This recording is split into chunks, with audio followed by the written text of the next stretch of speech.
তো বন্ধুরা, আপনারা কি শর্ট ভিডিও ভাইরাল করতে চাইছেন? তাহলে এই ভিডিওটি আপনার জন্য। তাহলে স্ক্রিনটিকে লক্ষ্য করুন।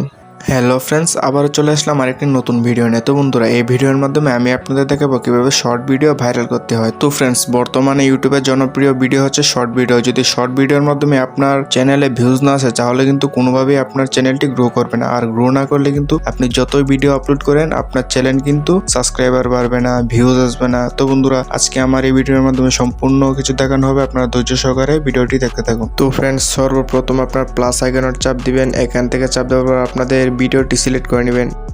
তো বন্ধুরা, ভিডিওটি সিলেক্ট করার পর অবশ্যই আপনারা একটি থাম্বনেল সিলেক্ট করে নেবেন।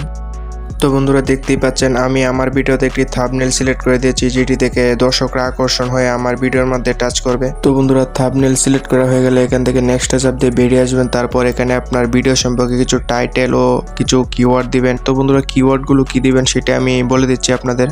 তো বন্ধুরা, আমি আমার শর্ট ভিডিওর মধ্যে লিখছি 0 ভিউজ প্রবলেম। তো বন্ধুরা, আপনারাও যে রিলেটেড ভিডিও আপলোড করবেন সেই রিলেটেড কিছু টাইটেল এখানে দিয়ে দিবেন। তারপরে বন্ধুরা, এখানে কিওয়ার্ড দিবেন। 3টি কিওয়ার্ডের উপর বেশি দিবেন না। বন্ধুরা, প্রথম কিওয়ার্ডটি দিবেন ইউটিউব শর্ট, দ্বিতীয় নাম্বার কিওয়ার্ডটি দিবেন শর্ট ভিডিও, আর তৃতীয় নাম্বার কিওয়ার্ডটি দিবেন শর্ট ভিডিও।